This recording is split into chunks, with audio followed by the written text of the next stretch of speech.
Apocalipse 3, do 7 ao 13.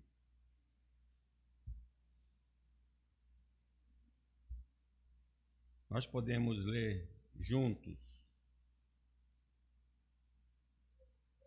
Ao anjo da igreja em Filadélfia escreve: estas coisas diz o santo, o verdadeiro, aquele que tem a chave de Davi, que abre e ninguém fechará, e que fecha e ninguém abrirá.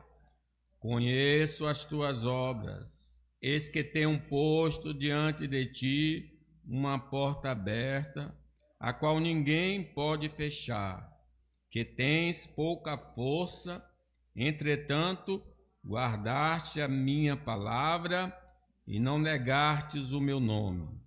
Eis que farei que alguns dos que são das sinagogas de Satanás, desses que a si mesmos se declaram judeus e não são, mas mentem, eis que os farei vir e prostrar-se aos teus pés e conhecer que eu te amei, porque guardastes a palavra da minha perseverança, também eu te guardarei da hora da provação que há de vir sobre o mundo inteiro, para experimentar os que habitam sobre a terra.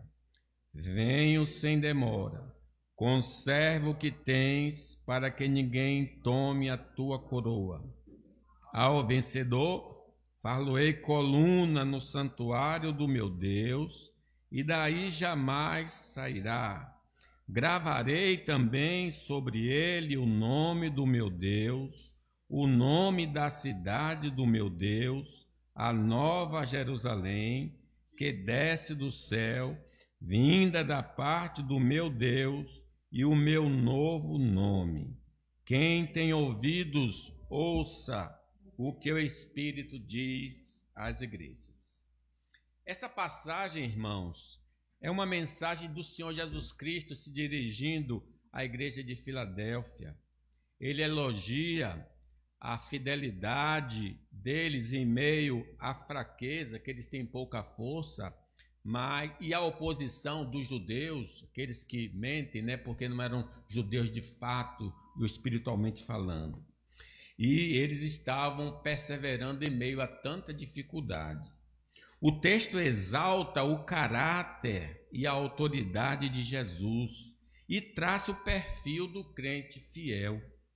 E é justamente sobre esse tema que vamos tratar, o crente fiel. Vamos ver se nós nos enquadramos no crente fiel. A primeira afirmativa: o crente fiel se espelha no Senhor Jesus Cristo. Vamos ler o 7? Ao anjo da igreja em Filadélfia escreve: estas coisas diz o santo, o verdadeiro, aquele que tem a chave de Davi, que abre, ninguém fechará, e que fecha, e ninguém abrirá. Jesus se apresenta como o santo, o verdadeiro, aquele que tem a chave de Davi, possuindo autoridade soberana para abrir e fechar portas, porta da oportunidade, porta do destino, sem que ninguém possa reverter sua decisão. Ele é o modelo de santidade e verdade, que seus discípulos devem imitar em suas vidas e ensinamentos. A fidelidade do crente se espelha na natureza imutável e verdadeira de Cristo. Sede meus, Paulo disse, sede meus imitadores, como eu sou de Jesus. Então é o propósito de Deus. Deus nos tirou das trevas para nos transformar à imagem do seu Filho. Nós somos discípulos de Cristo e, como seus seguidores, concordamos com seus ensinamentos e vamos imitar o seu estilo de vida. Vejam que ele teve, lembra aquele do lava-pé? Os adventistas fazem, inclusive, esse momento, essa cerimônia do lava-pé, na igreja deles. Mas veja o princípio que está ali por detrás. João 13, 13. Leiam comigo. Vós me chamais o Mestre e Senhor, e dizeis bem, porque eu sou. Ora, se eu, sendo Senhor e Mestre, vos lavei os pés, também vós deveis lavar os pés uns dos outros, porque eu vos dei o exemplo, para que, como eu vos fiz, façais vós também. Que é a humildade, né? Aprender de mim, que sou manso e humilde, diz o Senhor Jesus Cristo. Em nosso texto, nos é revelado que Jesus, nosso Senhor, é uma rocha de santidade. O santo. Ao anjo da igreja em Filadélfia escreve: estas coisas diz o santo. A santidade faz parte de sua natureza, de sorte que todos os seus atos são atos santos. O apóstolo Pedro, então, lembrando aos irmãos dispersos no Império Romano, judeus que estavam em fuga por causa da perseguição que houve no período de Paulo, Pedro, escrevendo para aqueles irmãos, lembra do dever deles e da santidade de Deus. Vamos ver aí 1 Pedro 1,15. Pelo contrário, segundo é santo aquele que vos chamou, tornai-vos santos também vós mesmos em todo o vosso procedimento, porque está escrito: sede santos, porque eu sou santo. Por isso, nós, seus seguidores, devemos buscar a pureza de coração, a pureza em nossas decisões e a pureza no viver. Não é só de palavras, mas também de ações e do coração. Bem-aventurados os limpos de coração, porque verão a Deus. Notamos ainda em nossa passagem da meditação que o Senhor Jesus é a verdade. Ele é santo e o verdadeiro. Ao anjo da igreja em Filadélfia escreve estas coisas: seus ensinos são verdadeiros e não existe qualquer possibilidade de engano em suas doutrinas. Não há erros no ensinamento do Senhor Jesus. Paulo aos Romanos, capítulo 3, versículo 4, diz acerca de Deus e das suas palavras. Vamos ler? De maneira nenhuma seja Deus verdadeiro e mentiroso todo homem, segundo está escrito, para serem justificados nas tuas palavras e venha a vencer quando fores julgado. Nunca a palavra de Deus tem alguma falsidade. Como servo de Deus, falar a verdade em amor e andar na verdade são marcas autenticadoras do nosso verdadeiro compromisso com Jesus. Falar a verdade e andar na verdade. João, inclusive, exalta na sua segunda epístola algumas pessoas. Nós não sabemos de que igreja eles faziam parte, mas leiam comigo João 1,4. Fiquei sobremodo alegre em ter encontrado dentre os teus filhos os que andam na verdade, de acordo com o mandamento que recebemos da parte do Senhor. Nós estamos ouvindo da parte do Pai. Então, o que é andar na verdade? É andar de acordo com a palavra do Senhor. Suas promessas encontradas nas Escrituras são completamente confiáveis e se concretizarão no tempo determinado por Ele. O que Deus prometeu vai se concretizar. Senta, Priscila. Mateus 24:35. Vamos ler? Passará os céus e a terra, porém as minhas palavras não passarão. Então, o que Deus prometeu vai se cumprir. Assim como o nosso mestre, devemos cumprir nossas palavras lícitas aos homens, mesmo que venhamos a sofrer dano. Nosso Deus é verdadeiro, não mente. Então nós também devemos cumprir as palavras que nós demos aos homens. O próprio Salmo 15, que nós sempre cantamos, né? No versículo 4, e vocês vão dizer comigo: o que a seus olhos tem por desprezível ao réprobo, mas honra aos que temem ao Senhor, o que jura com dano próprio e não se retrata. Lembrando de Jefté, que disse: eu prometo dar o primeiro que sair da minha casa quando eu voltar vitorioso. E a filha dele apareceu cantando. Então ela foi consagrada, né? Se absteve do casamento, porque ele fez um voto ao Senhor. E ele só tinha um filho, na verdade só tinha uma filha. A sua descendência seria eliminada, mas ele fez um voto ao Senhor e ele não retrocedeu. Notemos também que as ameaças do Senhor contra os infiéis, incrédulos e transgressores da lei divina se concretizarão no último dia do acerto de contas. Os juízos aplicados ao povo antediluviano, às cidades de Sodoma e Gomorra, ao reino do norte, ao reino do sul, são provas de que Deus é amor, mas também é justiça. E se nós cremos, iremos nos afastar de tudo que Deus considera abominável. Vejam então o que diz Hebreus. Deus, irmãos, é amor, mas também é justiça. Ele vai cumprir o que ele prometeu, seja para castigo, seja para bênçãos. Pela fé, Noé, divinamente instruído acerca de acontecimentos que ainda não se viam, e sendo temente a Deus, aparelhou uma arca para a salvação de sua casa, pela qual condenou o mundo e se tornou herdeiro da justiça que vem da fé. Só 8 pessoas se salvaram. Segunda afirmativa: o crente fiel demonstra testemunho perseverante. Vamos ler, versículo 8.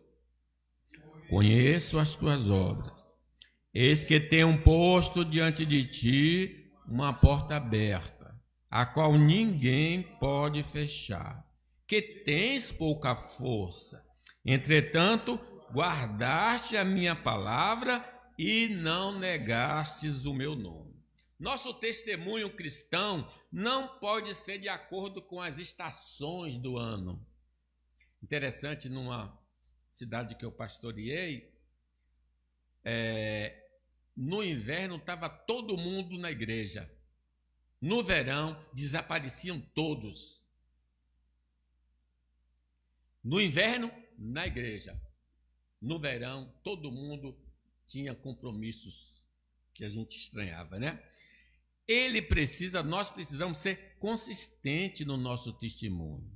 Não importa as circunstâncias que estejamos vivendo.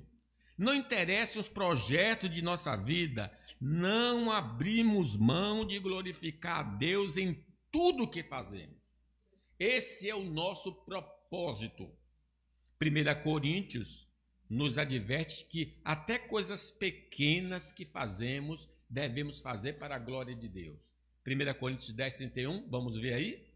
Portanto, quer comais, quer bebais, ou façais outra coisa qualquer, fazei tudo para a glória de Deus. Não vos torneis causa de tropeço, nem para judeus, nem para gentios, nem tampouco para a igreja de Deus. Para obtermos um testemunho sólido no falar e no viver, devemos interceder por nós mesmos e pelos demais irmãos para que o Senhor nos habilite a realizar tal feito, porque é o Senhor que nos habilita a andar no seu caminho. Vamos ver João 15, 5. Eu sou a videira, vós os ramos. Quem permanece em mim e eu nele, esse dá muito fruto, porque sem mim nada podeis fazer. Não podemos dar um bom testemunho sem o poder do Espírito Santo. Não podemos nos esquecer de orar pelas pessoas que observam o nosso testemunho, para que sejam alcançadas pela graça de Cristo. Então, eu oro para que, não só por mim, mas por todos, para que possamos dar um bom testemunho, e peço para que Deus abra os olhos dos que estão nos vendo, possam ver Cristo em nós. Mateus 28, 19. Ide, portanto, fazei discípulos de todas as nações, batizando-os em nome do Pai e do Filho e do Espírito Santo, ensinando-os a guardar todas as coisas que vos tenho ordenado. E eis que estou convosco todos os dias, até a consumação dos séculos. Infelizmente, muitos, como Demas, por amarem as propostas pecaminosas, têm abandonado a fidelidade a Cristo. Lembrem que Judas se desviou e Demas, agora companheiro de Paulo, se desvia do caminho, diz o apóstolo Paulo em 2 Timóteo 4,10, sobre esse obreiro. Porque Demas, tendo amado o presente século, me abandonou e se foi para Tessalônica. Crescente foi para a Galácia, Tito para Dalmácia. Então ele era um companheiro de Paulo, mas o testemunho dele não continuou perseverante, ele abandonou o caminho do Senhor. Muitos que corriam bem, de ti longe, agora vão. Ainda que eles fiquem na igreja, porque tem alguns que não se afastaram totalmente da igreja, mas são desviados. Suas vidas serão um escândalo para o evangelho de nosso Senhor Jesus, e impedirão e afastarão a muitos do caminho da salvação. Porque quando Demas se afasta por completo, mas tem uns que continuam na igreja, mas estão afastados, e esses vão dar mais trabalho ainda para a igreja do Senhor. 2 de Pedro 2,2, falando sobre esses.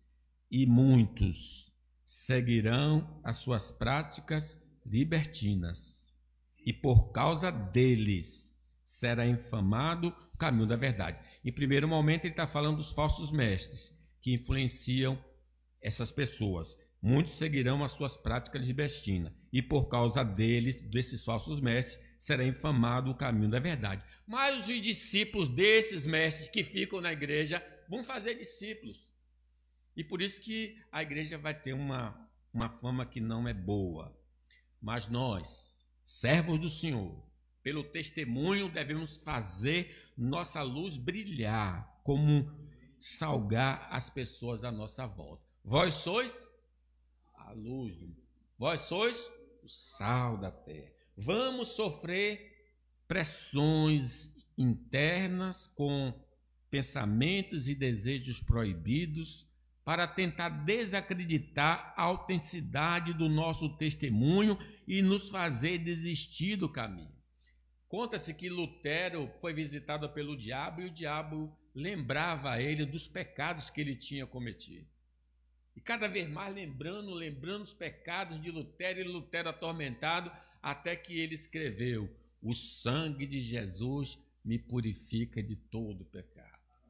Vamos ser acusados internamente: ah, você é falso crente? Não, isso é a voz do inimigo querendo nos impedir de seguir ao Senhor. Mas nós sabemos que enquanto aqui vivermos, temos dentro de nós a velha natureza, que procura nos dominar, mas não devemos... Sheila, olá, quietinha. Mas não devemos ouvir a sua voz, e sim a do Espírito Santo nos falando pela sua palavra. Não ouça a voz do adversário, ouça a voz de Deus através da sua palavra, seu Espírito. Gálatas 5,16, vamos ler comigo. Digo, porém, andai no Espírito, e jamais satisfareis a concupiscência da carne, porque a carne milita contra o Espírito, e o Espírito contra a carne, porque são opostos entre si, para que não façais o que porventura seja do vosso querer.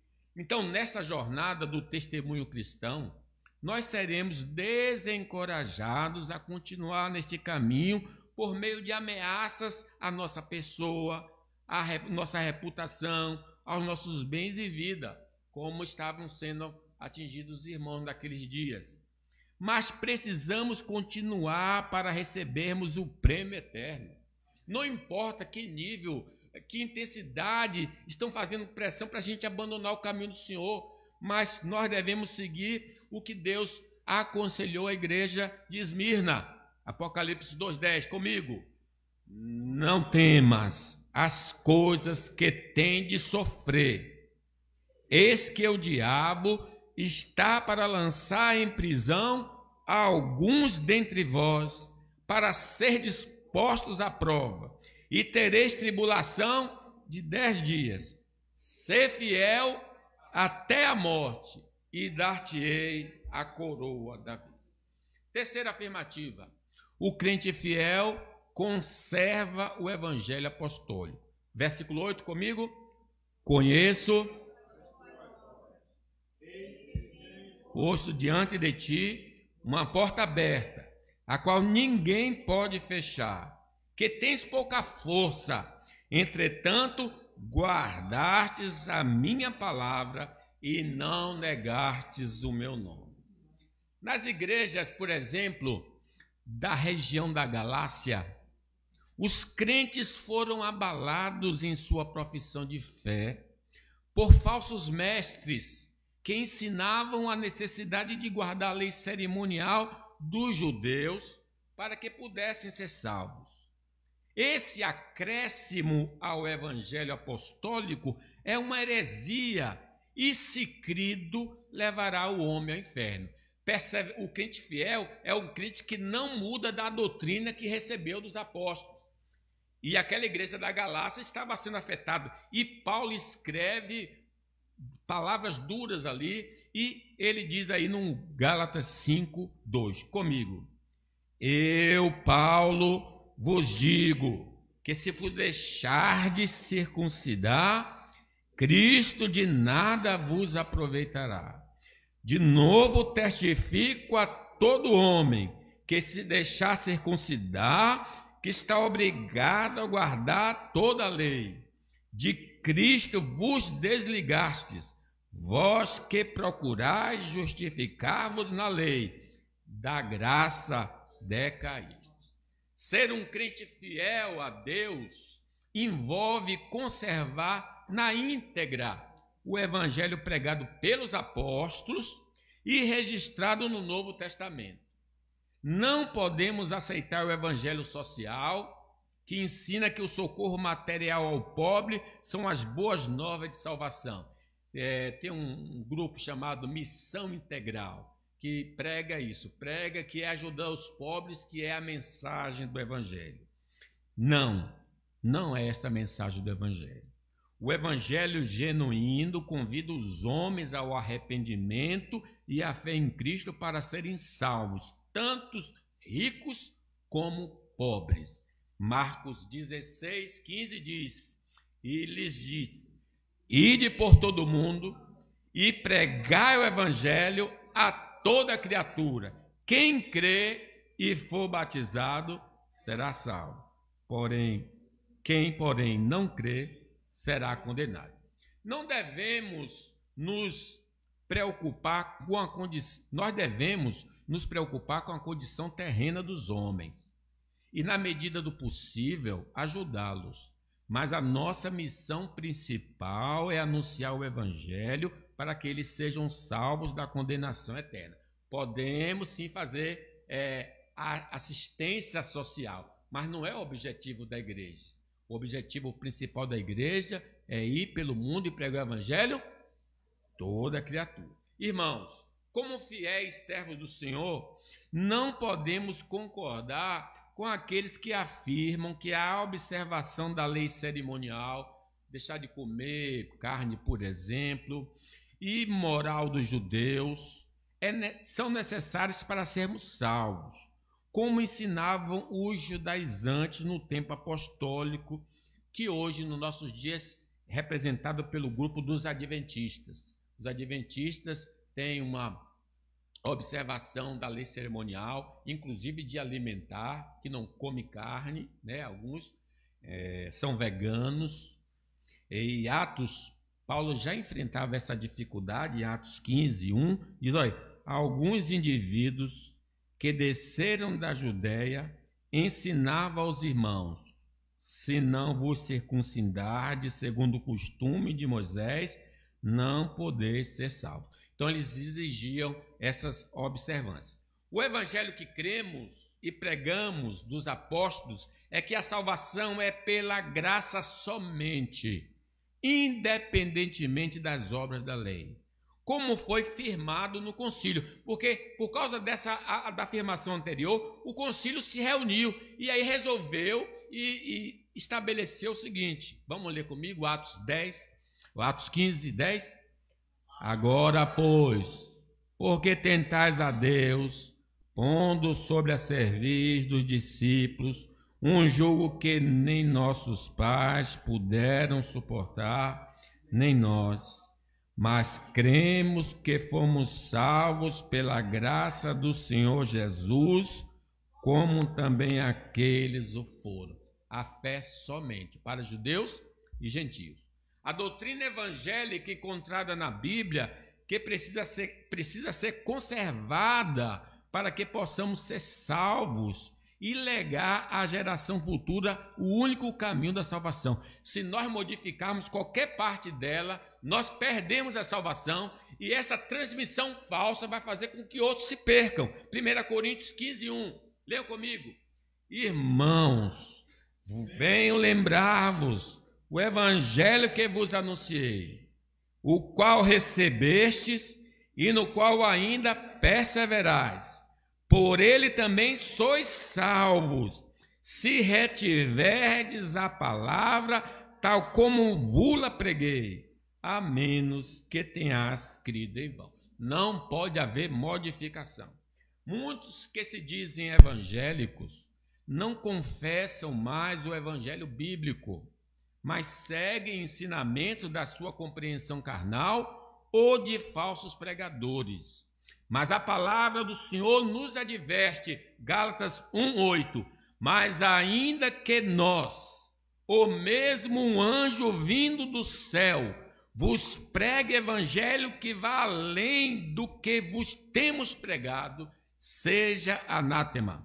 Assim como já dissemos, e agora repito, se alguém vos pregar o evangelho que vá além daquele que recebeste, seja anátema. Façamos como os crentes da igreja em Filadélfia. Não adulteremos o evangelho de Deus. Permaneçamos fiéis à mensagem apostólica para sermos salvos, guardando a palavra do Senhor. Quarto lugar, o crente fiel continua no estilo de vida proposto pelo evangelho. Versículo 8, conheço as tuas obras. Eis que tenho posto diante de ti uma porta aberta, a qual ninguém pode fechar, que tens pouca força. Entretanto, guardaste a minha palavra e não negastes o meu nome. Doutrina e ética são pilares do cristianismo bíblico. São indesassociáveis. A ética cristã é tão importante quanto a doutrina cristã. Nossa maneira de viver revela se estamos seguindo o ensinamento de Cristo ou a maneira pagã de viver. O apóstolo João que dá muita ênfase na parte da ética. 1 João 2, 3. Ora, sabemos que o temos conhecido por isto, se guardarmos os seus mandamentos. Aquele que diz, eu conheço, e não guarda os seus mandamentos, é mentiroso, e nele não está a verdade. Aquele, entretanto, que guarda a sua palavra, nele verdadeiramente tem sido aperfeiçoado o amor de Deus. Nisso sabemos que estamos nele. Como fazemos parte dos fiéis a Jesus, adotamos como regra de comportamento os ensinos da palavra do Senhor. A nossa regra, a única regra de fé, de prática. Não podemos esquecer que se andarmos parcialmente no caminho do Senhor, estamos demonstrando que não somos fiéis a Ele. Nos dias dos apóstolos, havia um ensinamento dos falsos mestres de que as pessoas salvas pela fé em Cristo podiam viver de maneira pecaminosa por estarem salvas. Mas os apóstolos combateram essa crença em suas cartas enviadas às igrejas. Eu creio em Jesus e posso viver da maneira que eu acho? Não pode. Aquele que está em Cristo é uma nova. Aí Paulo escreve aos Romanos 6, comigo. Portanto, o que vamos dizer? Será que devemos continuar vivendo no pecado para que a graça de Deus aumente ainda mais? É claro que não. Nós já morremos para o pecado. Então, como podemos continuar vivendo nele? Isso não quer dizer que não pecaremos, mas que não viveremos na prática do pecado, porque recebemos uma nova natureza e o Santo Espírito habita em nós para andarmos em novidade de vida. Essa capacidade é por causa desses 12 milagres, a presença do Espírito e a nova natureza. 1 de João 3, 9, o que é que diz? Quem é filho de Deus não continua pecando, porque a vida que Deus dá permanece nessa pessoa. E ela não pode continuar pecando, porque Deus é o seu Pai. Um crente fiel ao Senhor vai procurar se santificar, ainda que não consiga a santificação plena nesta vida. Filipenses, Paulo fala, mesmo ele sendo um homem de nível espiritual elevado, ele reconhece que não chegou à perfeição. Ele brigou com Barnabé. Os 2 apóstolos brigaram porque João Marcos desapareceu na primeira viagem missionária, né? E olha o que ele diz do estado dele, Paulo, não, em Filipenses 3. Não que eu a tenha já recebido ou tenha já obtido a perfeição, mas prossigo para conquistar aquilo para o que também foi conquistado por Cristo Jesus. Irmãos, quanto a mim, não julgo havê-lo alcançado, mas uma coisa faço, esquecendo-me das coisas que para trás ficam e avançando para as que diante de mim estão, prossigo para o alvo, para o prêmio da soberana vocação de Deus em Cristo Jesus. Por isso, irmãos, precisamos usar com diligência os meios de crescimento espiritual para podermos vencer as tentações das obras da carne e permanecermos fiéis a Deus. Será muito difícil para nós vivermos em meio a uma sociedade alienada de Deus, com suas crenças e comportamentos contrários à palavra do Senhor. Mas teremos a ajuda do Espírito Santo, que mortificará nossa velha natureza e nos habilitará a guardar os mandamentos do Senhor. Não vos deixarei sozinhos, enviarei o Consolador. Atos 1, 8 nos lembra, sei que está focado na obra da evangelização, mas não podemos esquecer que o Espírito também nos santifica. Vamos ler Atos 1, 8. Mas recebereis poder ao descer sobre vós o Espírito Santo, e sereis minhas testemunhas, tanto em Jerusalém, como em toda a Judéia e Samaria, e até os confins da terra. Ló vivia em uma cidade que só ele era crente. Ele não abriu mão da sua fidelidade ao Senhor. Quinto lugar, o crente fiel será protegido do castigo divino que será derramado sobre o mundo ímpio. Versículo 9.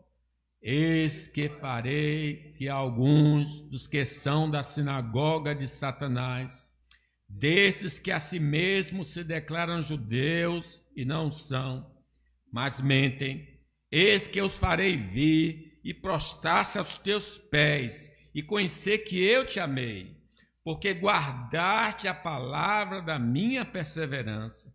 Também eu te guardarei da hora da provação que há de vir sobre o mundo inteiro, para experimentar os que habitam sobre a terra.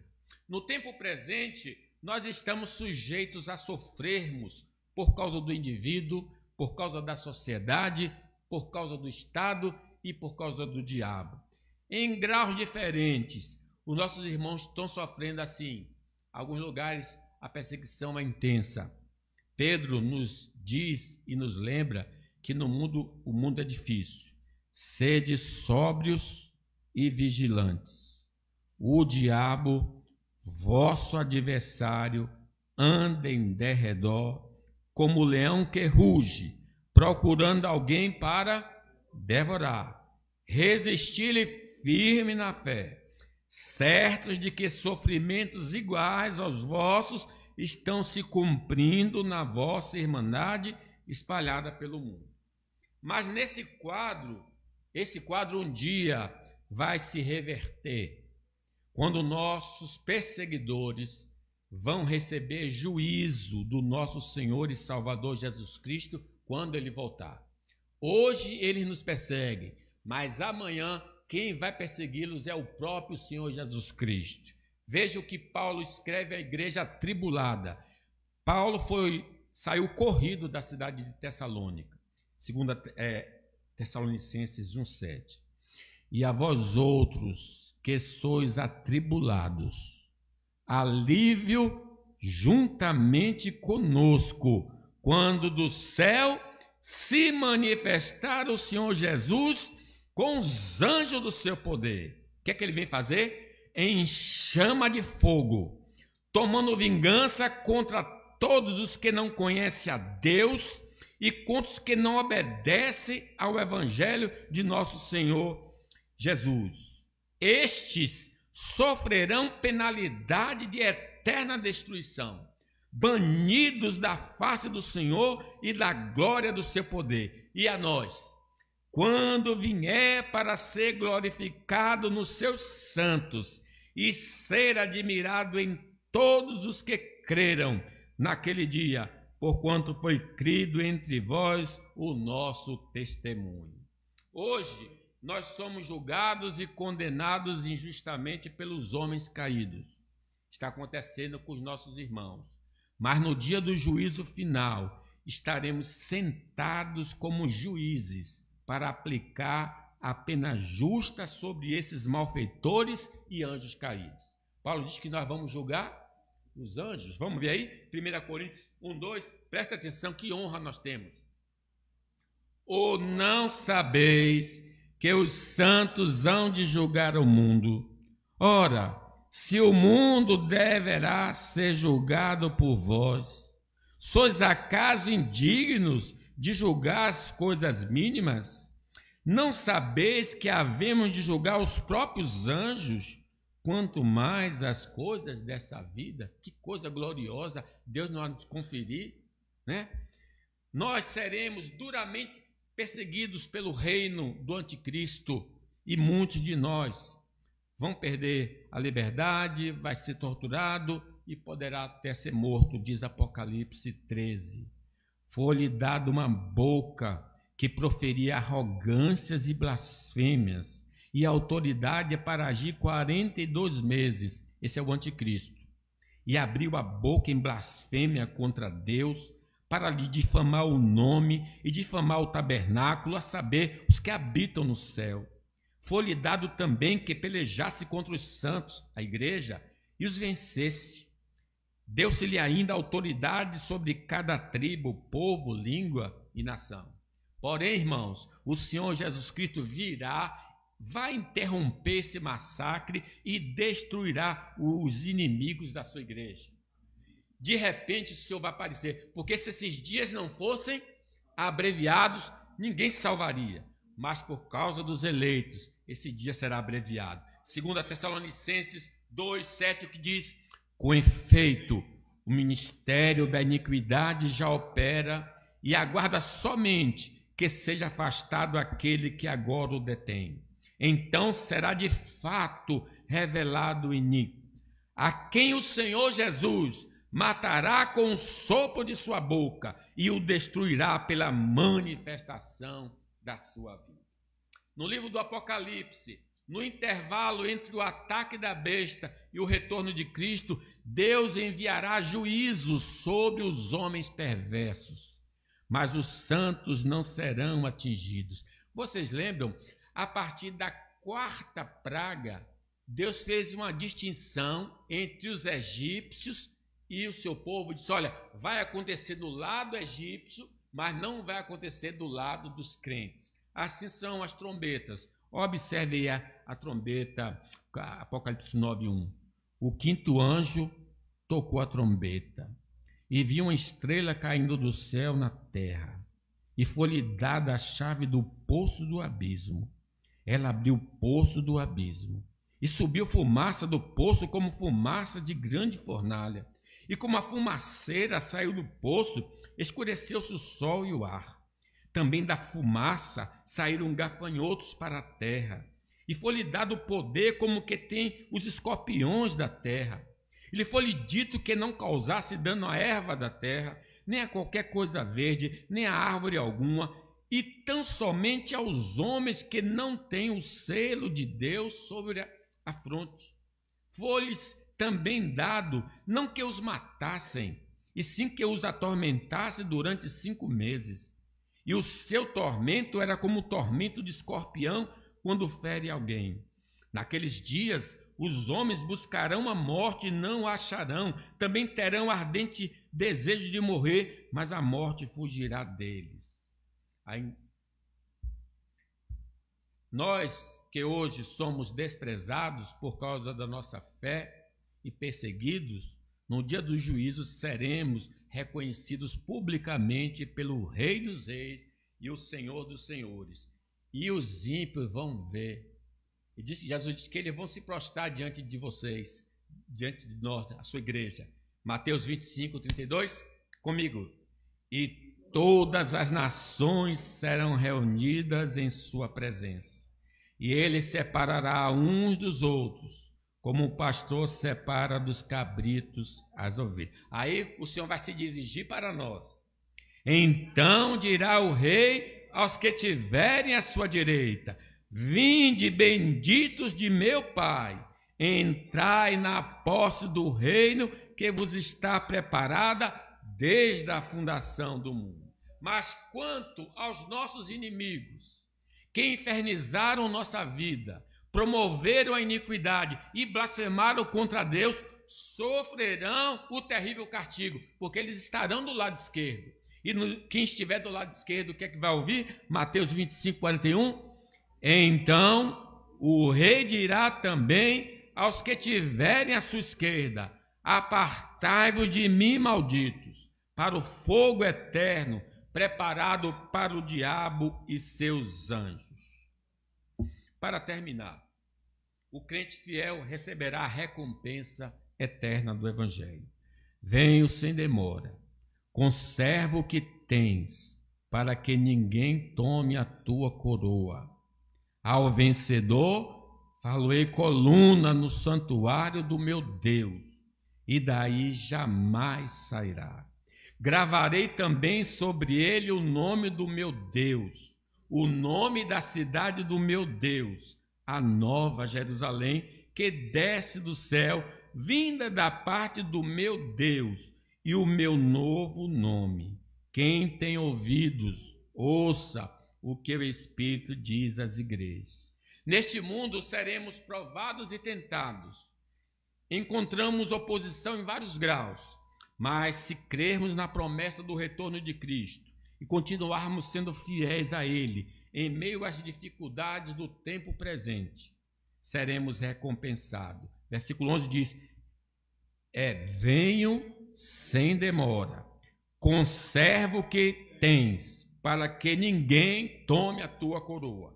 Não é fácil, mas também não é impossível, porque Deus nos capacitou a viver em qualquer situação. Diz o apóstolo Paulo em Filipenses 1:29, porque vos foi concedida a graça de padecerdes por Cristo e não somente de crerdes nele. A recompensa eterna é prometida a todos que forem fiéis ao Senhor por meio da igreja de Filadélfia. Versículo 12, ao vencedor dar-lhe-ei coluna no santuário do meu Deus. Faroei coluna no santuário do meu Deus, e daí jamais sairá. Gravarei também sobre ele o nome do meu Deus. Parece tatuagem, né, gente? É uma linguagem figurada. Sobre ele o nome do meu Deus, o nome da cidade do meu Deus, a nova Jerusalém que desce do céu, vinda da parte do meu Deus, e o meu novo nome. A cidade de Filadélfia era edificada na proximidade de um vulcão. Havia abalos sísmicos, grandes terremotos e erupções aconteciam e destruíam parcialmente ou totalmente a cidade. Por isso, muitos, devido ao medo, deixavam a cidade para morar nos campos. Assim como a nossa vida neste mundo sofre danos e pode até cessar, mas Jesus nos promete que no estado de glória não seremos mais visitados por nenhum mal e ficaremos firmes para sempre nas moradas de Deus. Versículo 12. Ao vencedor far-lhe-ei coluna no santuário do meu Deus, e daí jamais sairá. Se formos fiéis, vamos permanecer permanentemente na presença gloriosa de Deus. Apocalipse 21, 3. Então ouvi grande voz vinda do trono dizendo: eis o tabernáculo de Deus com os homens. Deus habitará com eles. Eles serão povos de Deus, e Deus mesmo estará com eles.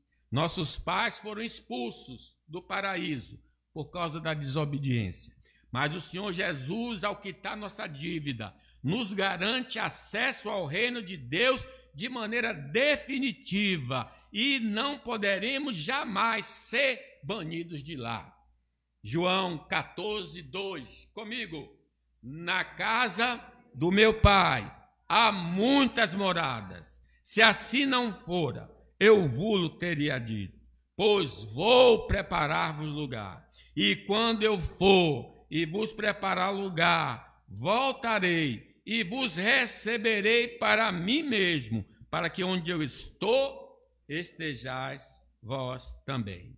Neste paraíso, queremos viver, conforme a promessa do Senhor. Não teremos de enfrentar oposições, ter qualquer dissabor, mas somente alegria. Apocalipse 21, 4.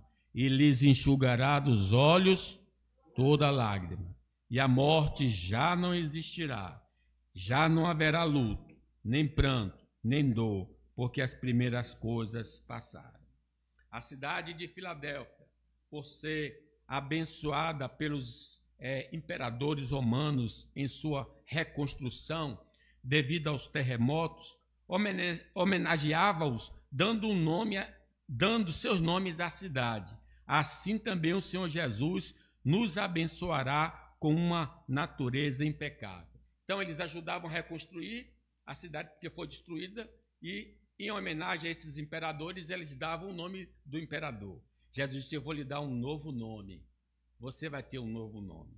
Vamos ler o 12. Ao vencedor far-lhe-ei coluna no santuário do meu Deus, e daí jamais sairá. Gravarei também sobre ele o nome do meu Deus, o nome da cidade do meu Deus, a nova Jerusalém que desce do céu, vinda da parte do meu Deus, e o meu novo nome. Concluo. A mensagem final é: quem tem ouvidos, ouça o que o Espírito diz às igrejas. Conclui o texto reforçando a importância universal da fidelidade e da vigilância, enquanto se aguarda o retorno eminente de Cristo. Venham sem tempo.